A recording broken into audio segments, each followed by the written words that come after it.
This is the single bevel hatchet that I use the most. It's very hard to find a tool like that one, but this excels at making a flat surface for joint work. In the book I describe how to sequence this kind of cutting, but I just want to show you some of the hatchet in action. But you don't absolutely have to have that single bevel hatchet, but if you've got one, it's the best thing there is for making those flat surfaces. But I'll show you some others that will do just as well.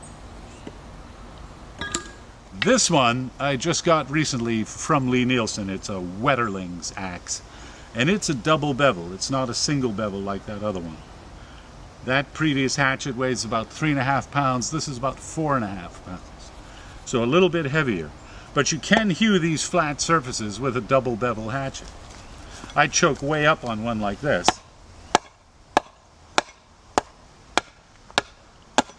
And you're just changing a little bit the angle you're coming at it. Nice thing about this big heavy one is it takes a lot of wood off, if that's what you need to do.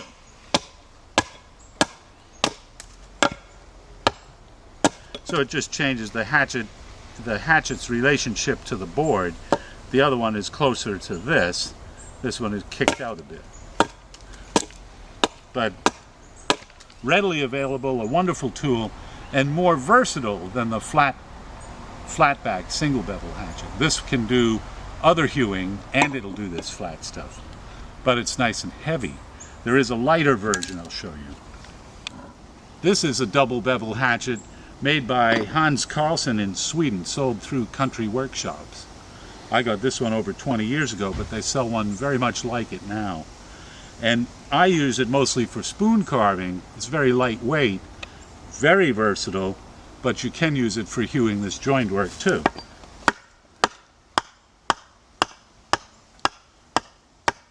Take the same steps, chop those relief cuts, and then come at them to break them off.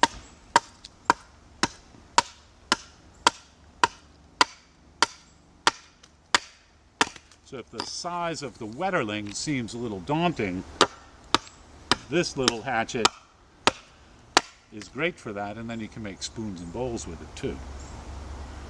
Now I'll show you some jobs Alexander did altering some hatchet. This hatchet is made by Stanley. I don't know if they still make it, but it might be an axe head, a felling axe or something. And what Alexander has done is, I think, on a belt sander or on some type of grinder, has ground away a pretty flat back, producing a single bevel hatchet. It's not my favorite hatchet, but if you want to get started and you have more time than money, you can buy a hatchet like that and grind away the back to produce that flat bevel, that flat back.